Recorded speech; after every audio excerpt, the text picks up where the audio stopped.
Oke, sekarang ini kan perkaranya masih berjalan nih, masih ditangani oleh aparat kepolisian. Kita harus menunggu dan berpraduga tak bersalah dulu kepada pihak-pihak yang dilaporkan.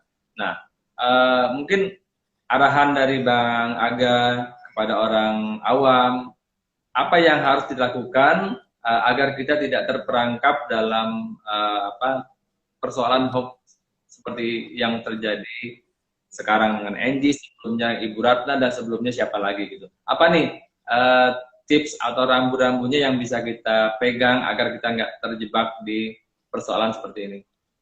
Jangan kepo. Kasih bahasa gitu. Ya kita harus bijak lah dalam menilai apa dalam bermedia sosial tersebut. Misalnya kita kan namanya punya pikiran, punya hati kecil, pikiran, terus kita sinkronkan dulu. Ini berita layak ya kalau kita sebarkan misalnya. Hal-hal yang ini ada yang nggak positifnya bagi teman-teman kita. Kalau cuma untuk menambah pikiran teman-teman kita ngapain? Dan kita lihat dulu, hoax ini berkelas nggak kalau yang memang menyebarkan berita-berita yang sangat-sangat tidak menurut kita di luar logika kita, lebih baik kita nggak usah take down. Jadi lebih baik kalau saya jangan menebarkan berita yang bukan dari sumber yang menurut kita benar-benar bisa dari Satgas Covid itu Indonesia, dari kementerian, dari kepolisian, itu boleh kita take. Tapi kalau dari akun-akun yang benar-benar tidak bisa kita pertanggungjawabkan, itu udah pasti hoax. Jadi kalau mau meretweet, mau merepost, mau apa lagi itu. Jadi kita harus lihat sumber kita ini benar nggak. Dia ini emang emailnya jelas. Kalau dari sisi yang lain yang nggak jelas, udah dijelasin dalam hukum itu. Biasanya hoax itu emailnya nggak jelas, orangnya juga nggak jelas, fotonya pun apa gitu, anemus gitu kan. Jadi udah pasti apa yang kita sebarkan. Biasanya kan dari orang-orang yang juga nggak bisa jawab kayak gitu. Kalau dulu ingat ya, zaman-zaman kalau kita mendapatkan WA, nanti kirim lagi ke 10 orang, Anda mendapatkan pulsa 100.000. Itu kan lebih, nggak lagi, itu awal-awal tadi hoax.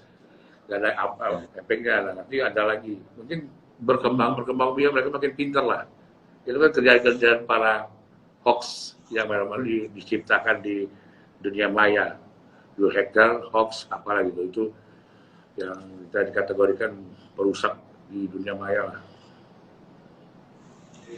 Jadi sebagai pengguna media sosial, pengguna handphone, smartphone, kita harus cerdas dan selektif menyebarkan informasi ya, Bang Aga ya. Iya. Nah, dan juga bagi youtuber artis Indonesia juga pintarlah mengemas suatu video itu yang membuat pendidikan bagi bahasa Indonesia tidak rusak akalnya, mentalnya, ya.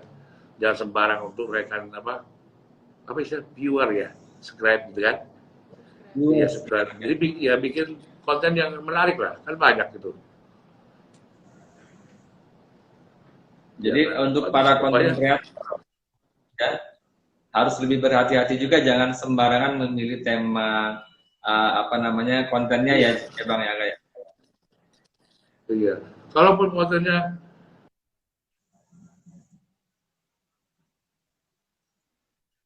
dia kurang yakin, tinggal ditulis saja take down di bawah videonya, bahwa video ini saya buat tapi kasihan, tinggal pilihan pemirsa untuk menilainya, kan bisa aja gitu. Misalnya kayak kesamaan dalam toko ini, jadi dikasih tagline Mas. Iya betul. Seperti apa pada film-film dan sinetron ya, ini hanya ada kesamaan kisah, penokohan, gitu ya. Jadi walaupun kita tidak yakin benar, bisa diselamatkan dengan pemberitahuan seperti itu ya, Bang Aga ya. Iya, itu apa istilahnya, klausul yang bisa menghapuskan kita dari lapor kayak itu. Nih kalau Egi dia mau nggak mau dia ikutin proses tersebut, dia harus menjelaskan motifnya apa, unsurnya, niat dia dengan sengaja apa. Mungkin kalau niat dengan sengaja untuk menyebarkan berita bohong, nggak mungkin kan. Seorang Egi jelas dia penyanyi, dia kan pencipta, dia punya ya aja hidupannya biasa Mas. orang-orang mapan di atas itu ngapain dia nyebarin berita kayak gitu. Jadi unsur niatnya pun kalau saya lihat akan sangat jauh lah bertentangan lah dengan kehidupannya. Bisa dilihat karena dalam teori-teori hukum yang membahas tentang hoax tuh biasanya gitu, orang hoax tuh satu emailnya tidak jelas, orangnya pun tidak akan memasang foto identitas yang lengkap, semuanya kata itu bohong semua. Nah ini kan kejelasan, suaranya lengkap, ada semua. Jadi mungkin saya lihat ini cuma untuk ya pelajaran terhadap si objek yang diwawancarai NG-nya gitu. Si Pak siapa? Profesor ini kan, karena dia begitu pede bisa menyembuhkan maupun membuat badan kita kebal terhadap COVID kan. Ya mudah-mudahan benar aja itu kita tahu, kita lihat. Ya, secara informasi kalau itu benar sebenarnya memang bagus sekali. Ketika orang dilanda pandemi, orang membutuhkan obat, orang membutuhkan sesuatu yang bisa menguatkan fisik, itu adalah hal yang menarik sebenarnya, Bang Aga. Iya. Dan coba kita lihat di tik dan yang NG itu juga masih saya lihat memang ada kasih pertanyaan jelas ya. COVID tanda tanya sudah ditemukan tanda seru 3 atau 2. Berarti ada ketidakpastian tentang percayaan NG kan. Kan boleh kita buat video itu. Video itu bukan hal yang menentukan hal yang palsu beneran. Ini video hak seseorang dalam demokrasi pun boleh sebenarnya. Kalau kita berbicara kan, dia mengakui bisa. Tapi kan belum ada pembuktiannya. Ini cuma memfasilitasi. Kalau saya lihat, apalagi NG tidak punya ya tidak ada hubungan atau keuntungan bagi dia. Kalau saya lihat. Jadi memang awalnya adalah untuk menyebarkan informasi. Jadi awalnya NG itu ingin membantu juga menyebarkan informasi kepada masyarakat bahwa ada temuan obat baru gitu ya. Saya nggak tahu ya, tapi mungkin awalnya karena kalau saya tahu dia tuh di suatu acara ngelihat bapak itu diwawancari beberapa awak media koran yaitu Kampung Pos segala macam.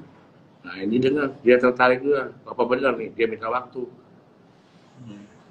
Tahu aja orang dia tertarik dengan yang lagi tren kan, jadi bisa kayak gitu diwawancari setelah Lampung Pos baru ini minta sesi ya mewawancari bapak tersebut. Dan wawancari memang nggak ada editan. Dan bapak itu sendiri kan ngomong bahwa dia yang menemukan ini. Ini kan tidak ngomong ini dan tidak menganjurkan masyarakat buat membeli obat. Kan tidak ada tuh unsur kerugian ini bang. Kalau saya lihat belum ada loh. Tapi mungkin kalau untuk menjaga stabilisan bernegara mungkin itu boleh kita take down. Tapi kalau mau lihat kalau di Amerika mungkin video itu masih digital aja. Tinggal pilihan pemirsa pintar atau tidak. Betul nggak? Ya. Kalau pemirsa kita udah pintar ngelihatnya saya mungkin ini mungkin nggak jelas sih kenapa SOP soal penemuan obat kan nggak kayak gitu misalnya.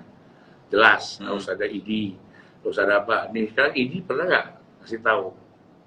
Jadi wajar timbul beberapa polemik dalam COVID ini. Ini kan juga harus dilihat oleh negara atau apalagi Menteri Kesehatan. Ini bakal terjadi banyak kayak gini, bukan dari sisi ini. Kita sudah mengenal jamu mas, belum lagi pengobatan alternatif. Gimana nanti kalau yang dukun jadi wangsit coba? Saya ini pakai batu gitu, tapi ternyata bisa sembuh. Kan kita nggak tahu. Alam ini lagi bergerak